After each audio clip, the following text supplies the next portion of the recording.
La lumière du soleil passe à travers les arbres, et elle touche les feuilles du Tsangtiong.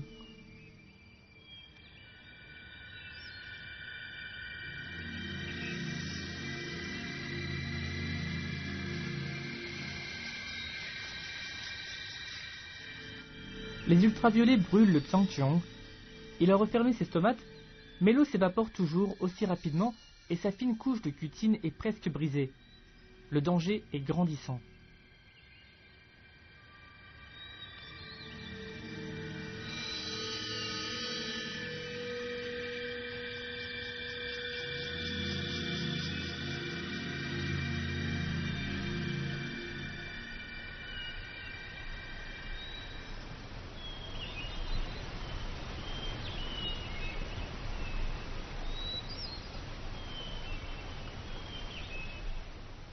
Soudain, l'environnement se rafraîchit. Le Tsangtiong apprécie une fois de plus la protection des vieux épicéas. Dans la forêt d'épicéas, un soleil très fort est un ennemi mortel pour les jeunes plantes. Elles ont besoin de développer leur couche de cutine aussitôt que possible pour devenir des arbres suffisamment épais et résister aux rayons ultraviolets.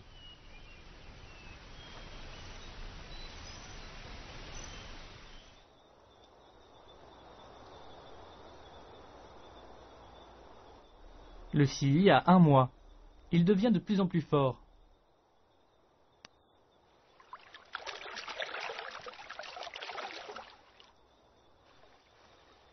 Il est à la recherche de nourriture.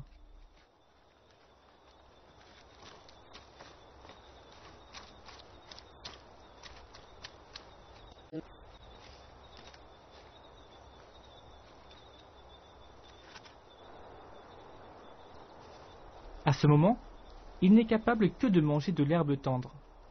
En hiver, quand les cerfs se réfugieront dans la forêt, il sera capable de digérer des fibres d'arbustes plus épaisses.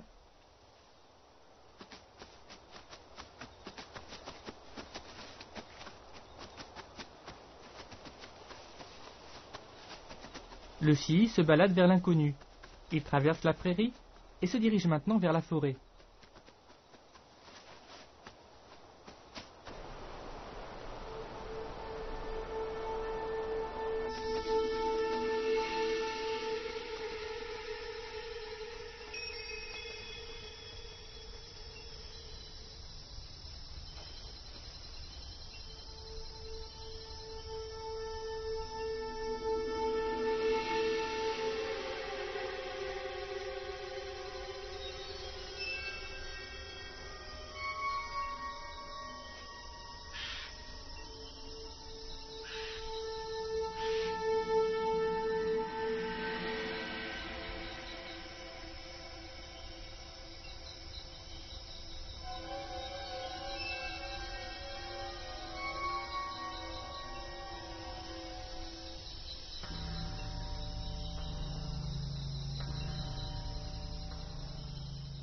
Le petit cerf rouge est entouré par Nandia Bawa.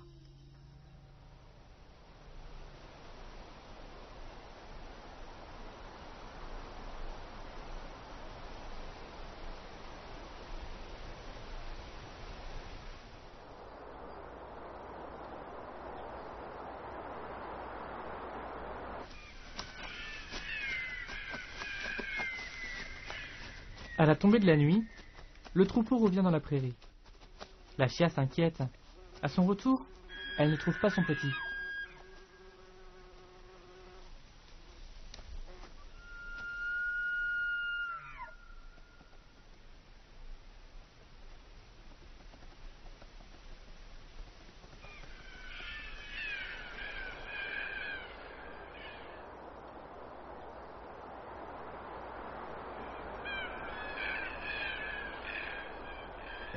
Après le coucher du soleil, la fine atmosphère est incapable de contenir plus de chaleur. La température chute rapidement. À cette période de l'année, les écarts de température entre le jour et la nuit sont de 20 degrés.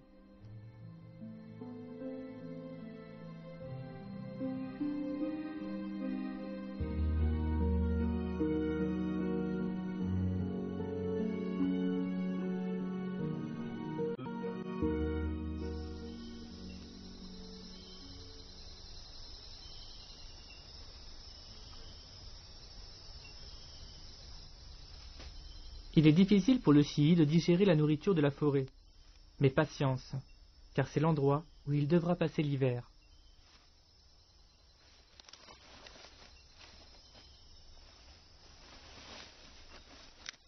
Le chiite se dirige vers le fond de la prairie, à la recherche de sa mère et d'une herbe plus savoureuse.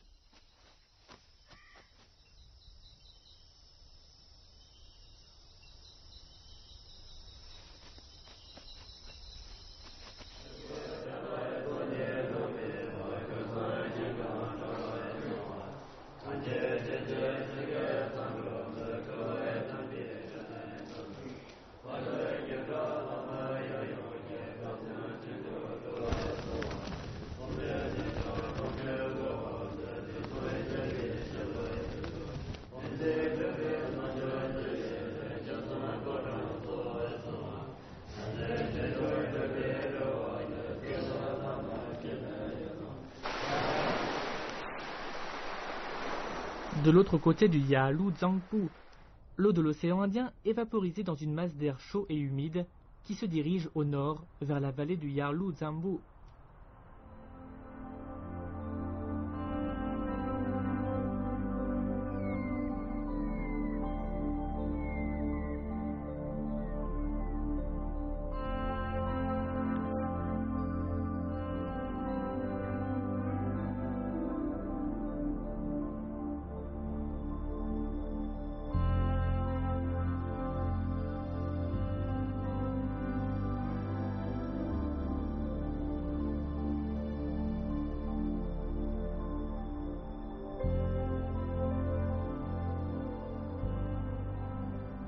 Dans la zone sud de la vallée, les chutes de pluie annuelles sont de 4000 mm. Cela engendre une oasis à 4 km d'altitude, un paysage unique dans le désert glacial du plateau tibétain.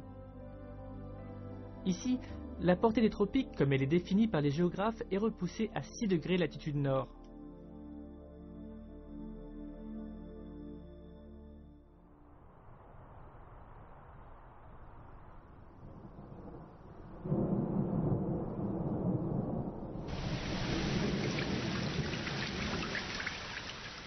En juillet et en août, on compte 80% des pluies annuelles au sud-est du Tibet.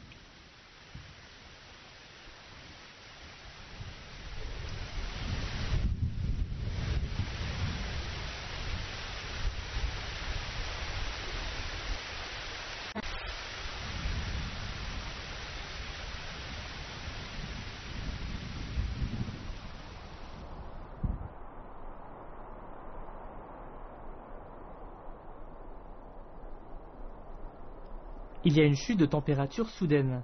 Le froid empêche le Tsangtiong de respirer et de grandir. Après la pluie, la forêt d'épicéa est un endroit lugubre et humide. Avec un taux d'humidité de 80%, on pourrait dire qu'il pleut même par jour ensoleillé.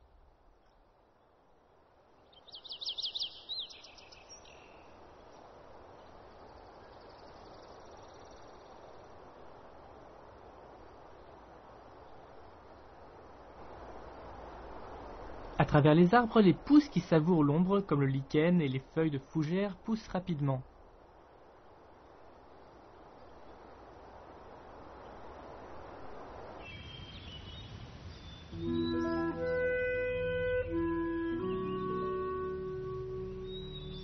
En été, le temps nuageux peut durer pendant des semaines.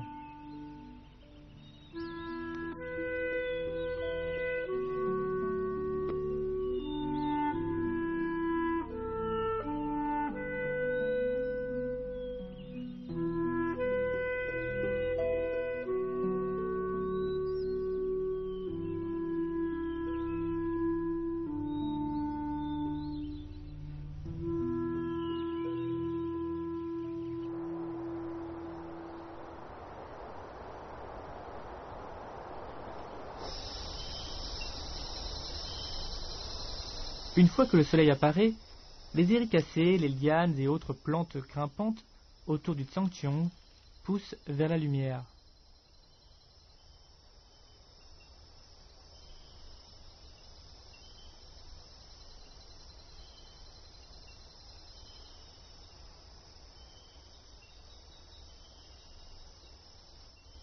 Le Tsangtiong est protégé par l'ombre des vieux épicéas. Toutefois, les rayons du soleil qui filtrent à travers les feuilles ne sont pas assez suffisants pour lui.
Le Xi est pétrifié par l'ombre géante d'un aigle royal. Il est maintenant capable de reconnaître le danger lorsqu'il se présente. Le glacier a fondu et a permis la formation d'une petite rivière. C'est elle qui protège le Xi.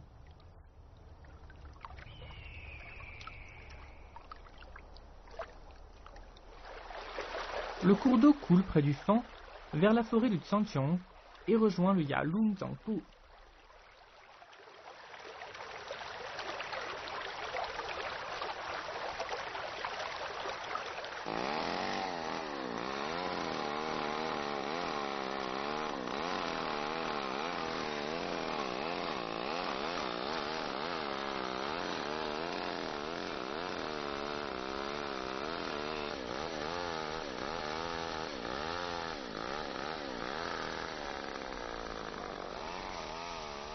Un épicéa peut vivre 500 ans. Son bois est léger et doux avec une texture droite qui le rend idéal pour la construction des ponts et des bâtiments. De plus, la résonance de ce bois est excellente pour l'acoustique des instruments de musique.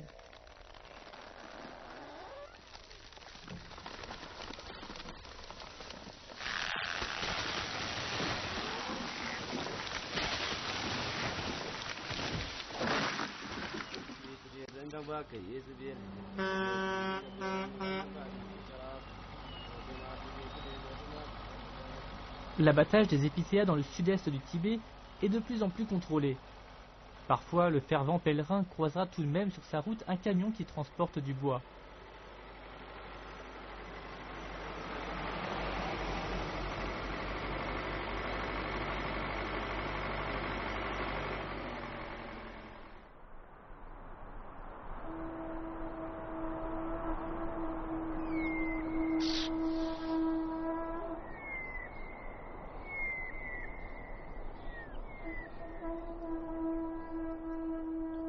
Du fin fond de la forêt, on peut entendre à nouveau les chants bouddhistes en canon, les sutras, qui proviennent du temple Niguo. Les moines considèrent la forêt comme un cadeau de Dieu. Ils ont la certitude qu'en chacun des arbres et des tiges d'herbe se cache un être vivant.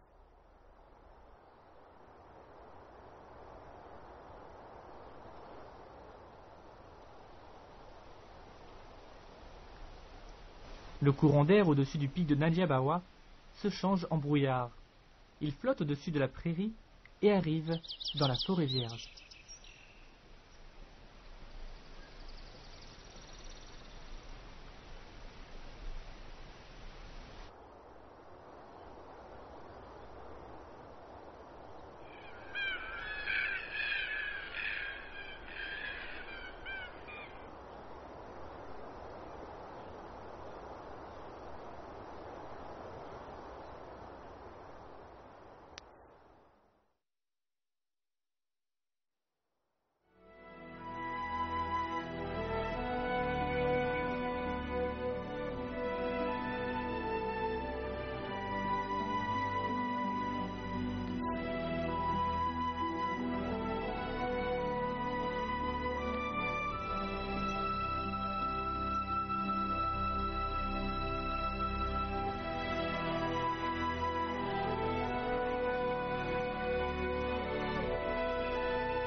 En septembre, les feuilles de la forêt de feuillus changent de couleur.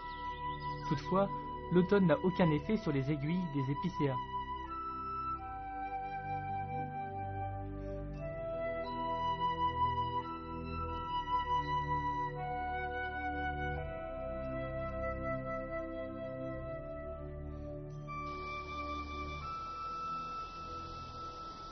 Le Xiangqiong a bien profité de l'été. Il est maintenant grand et droit. Une nouvelle germe est apparue sur sa tige, ce qui indique qu'une nouvelle branche est en train de pousser.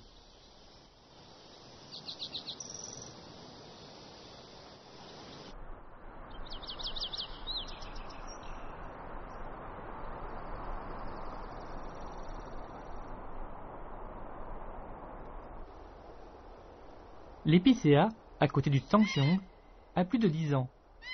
Malgré tout, il reste petit et faible. Les experts de la forêt appellent cela un arbre pressé. Avec si peu de lumière, l'arbre ne peut pas grandir plus. Il risque de mourir d'ici une vingtaine d'années.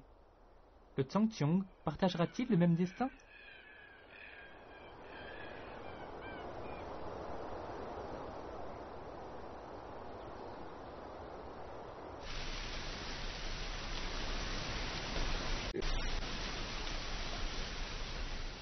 En automne, les pommes de pin sont arrivées à maturité.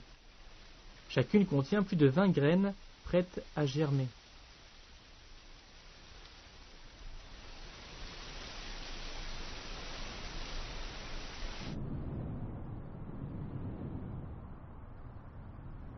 La prairie, elle aussi, a changé.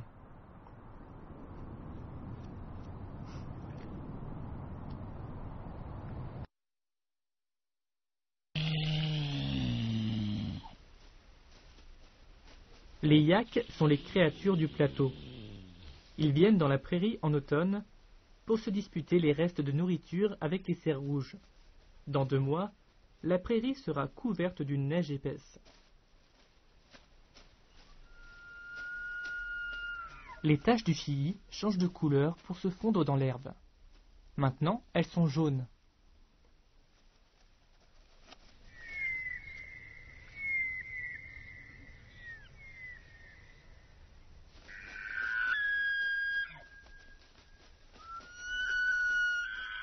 Cela fait plusieurs mois que le chihi a été retrouvé par sa mère et qu'elle l'a ramené dans la famille des cerfs.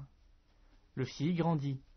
Il est maintenant bien assez fort pour partir avec sa mère à la recherche de nourriture.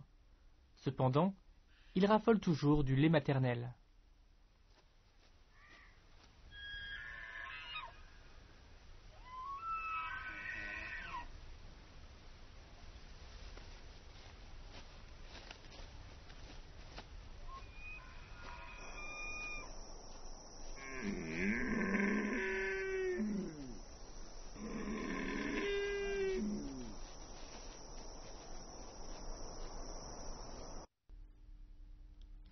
Les cerfs sont très prudents avec leur bois.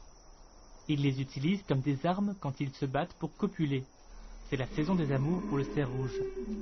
Après s'être accouplé avec une biche, le cerf va perdre ses bois naturellement.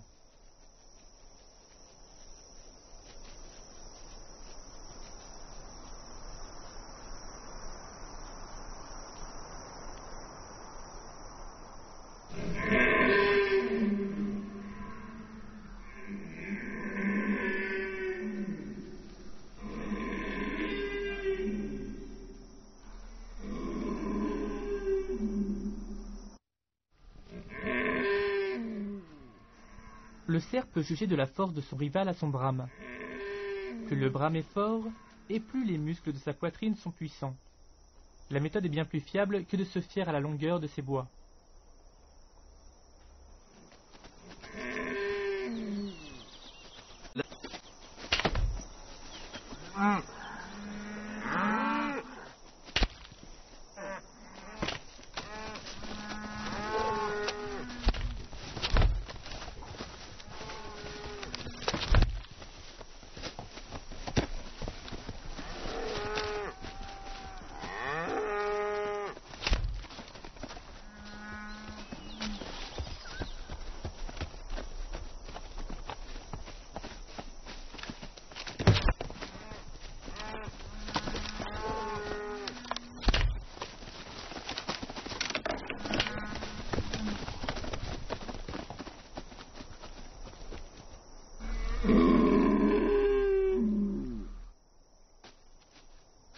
Zargali vivent dans les montagnes à 5000 mètres d'altitude.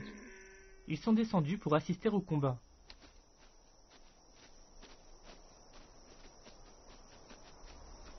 La Chia est aussi à la recherche d'un partenaire.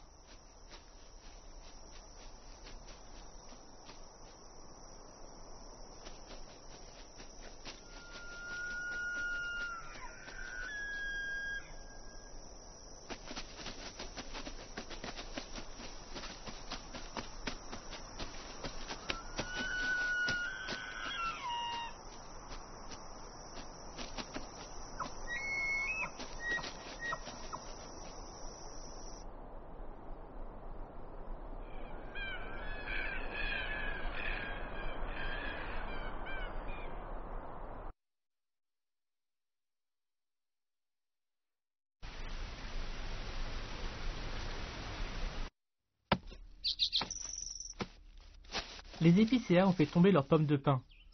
Bientôt, les coques vont se casser et les graines vont sortir. Avec les premières pluies de printemps, la nouvelle génération de Tsangtiong pourra commencer à germer. Le vent d'ouest dessine une hada blanche au-dessus du Nandiabawa qui est formée par les nuages de brume.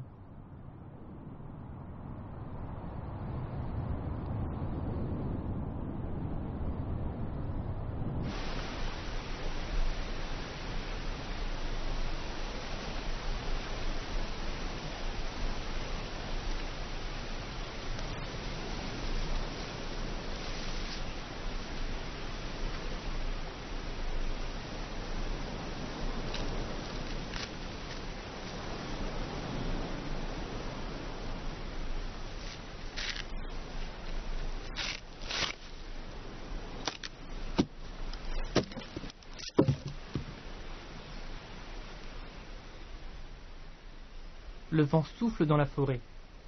La branche d'un vieil épicéa casse, ouvrant un peu plus de lumière au-dessus du Tsangtiong.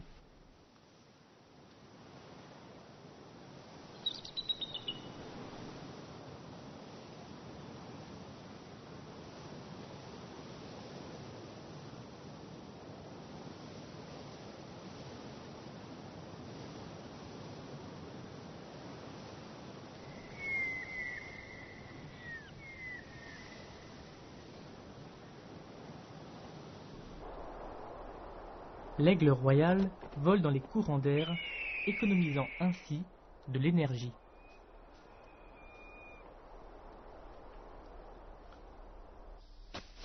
La prairie est plus calme. Le Chihi veut du lait, mais encore et encore, la mère refuse de lui en donner. La Chia est enceinte une fois de plus.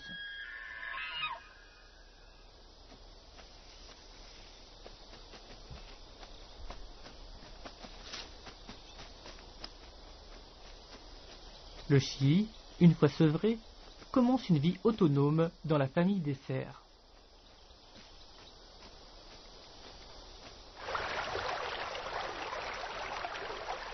Il commence à faire froid. Certains des cerfs ont déjà atteint la bordure de la forêt. C'est à l'intérieur qu'ils passeront l'hiver entier.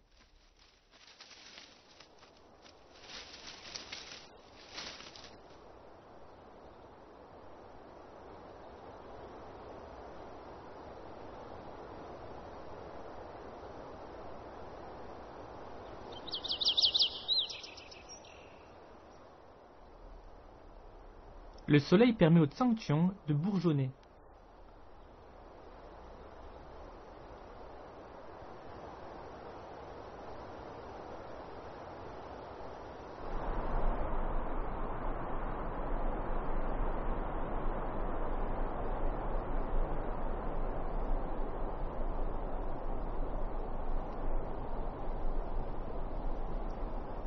Les branches du vieil épicéa se sont cassées l'une après l'autre.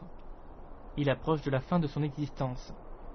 C'est de cette façon que tourne le cycle de la vie.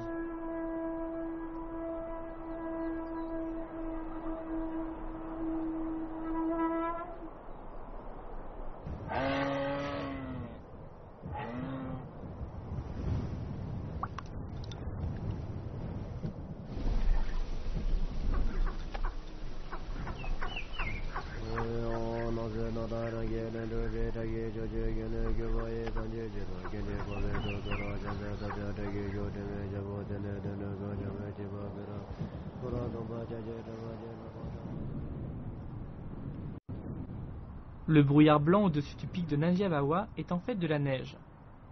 Un autre courant d'air est arrivé en provenance de la vallée du Yalujiangpo.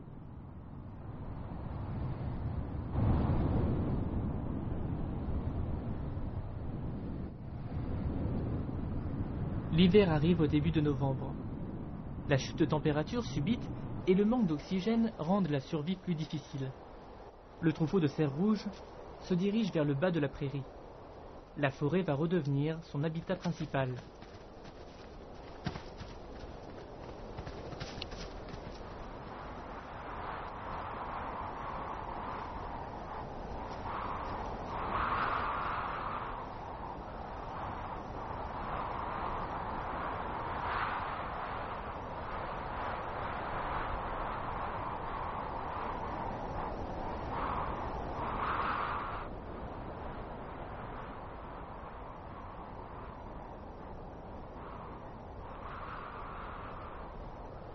La neige tombe doucement sur la forêt.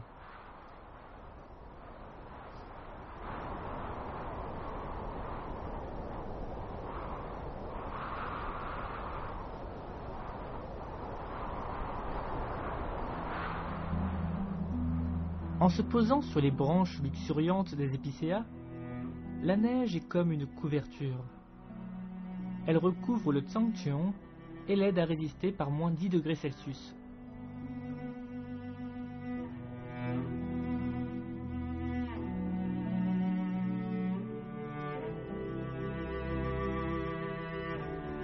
Le métabolisme de la forêt ralentit. Le Tsangcheon grandit maintenant très lentement.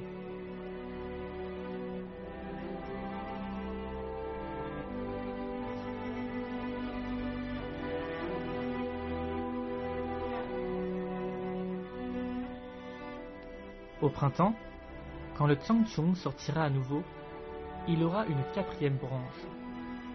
Le moment venu, le petit Tsangcheon sera haut dans le ciel, mais il lui faudra attendre encore 200 ans.